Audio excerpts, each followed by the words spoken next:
6,000 रुपए महीने की नौकरी से शुरू हुआ सफर और आज करोड़ों की संपत्ति का मालिक। सवाल ये नहीं है कि 1 करोड़ और एक सरकारी इंजीनियर ने तरक्की की, सवाल ये है कि आखिर इतनी दौलत आई कहां से।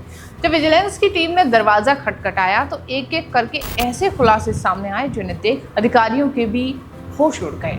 घर से करोड़ों रुपए की नकदी, बहुमंजिला इमारतें, प्लॉट, सोने के आभूषण और बैंक लॉकर बरामद किए। नजारा किसी सरकारी कर्मचारी का नहीं बल्कि किसी बड़े कारोबारी के साम्राज्य का लग रहा था। ओडिशा के assistant executive engineer Baikunthanath Behera पर हुई इस कार्रवाई ने एक बार फिर सरकारी तंत्र मंत्र में भ्रष्टाचार के सवालों को चर्चा के केंद्र में ला दिया है।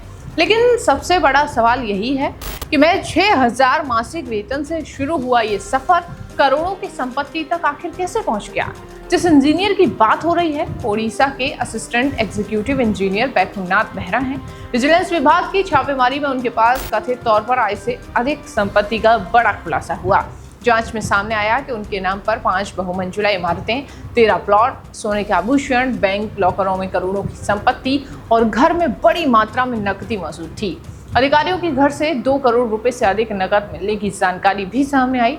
बताया गया कि विजिलेंस विभाग को बेहरा के खिलाफ आय से अधिक संपत्ति की शिकायत मिली थी, जिसके बाद विशेष अदालत से सर्च वारंट हासिल कर कार्रवाई शुरू की गई। छापेमारी सिर्फ 1 या 2 जगह नहीं बल्कि कुल 9 ठिकानों पर की गई। इन 9 ठिकानों से कई अचल संपत्तियों के दस्तावेज, नकदी और अन्य कीमती सामान भी बरामद किया गया। इनमें से कई संपत्तियां भुवनेश्वर की प्रमुख लोकेशनों पर बताई गई हैं, जिनकी कीमत लगभग करोड़ों रुपए की आंकी जा रही है। इस कार्रवाई में विजिलेंस विभाग के वरिष्ठ अधिकारियों की बड़ी टीमें भी शामिल थी, जिसमें अतिरिक्त पुलिस अधीक्षक, डीएसपी, इंस्पेक्टर और अन्य अधिकारी मौजूद थे। रिपोर्ट्स के मुताबिक बरामद नकदी इतनी ज्यादा थी कि उसकी गिनती के लिए मशीनों का सहारा लेना पड़ा। बैकुंठनाथ बेहरा वर्तमान में कंधमाल जिले के बलीगुड़ा स्थित एकीकृत जनजातीय विकास एजेंसी में कार्यरत थे। वर्ष 1999 में उन्होंने जूनियर इंजीनियर के रूप में नौकरी शुरू की। उस समय उनका मासिक वेतन लगभग 6,000 रुपए था। बाद में उन्हें पदोन्नति मिली और वे असिस्टेंट इंजीनियर बने। हाल ही में उन्हें असिस्टेंट एग्जीक्यूटिव इंजीनियर के पद पर पदोन्नत किया गया था। उपलब्ध जानकारी के अनुसार वर्तमान में उनका मासिक वेतन लगभग 80,000 है।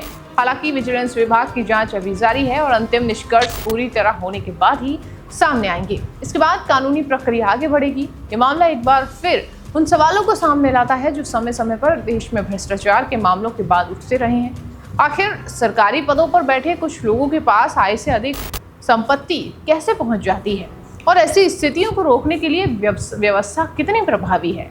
फिलहाल जांच एजेंसियां इस मामले की पड़ताल कर रही हैं और आने वाले दिनों में इस मामले में और भी ज्यादा खुलासे हो सकते हैं। पूरे मामले पर आपकी क्या राय है?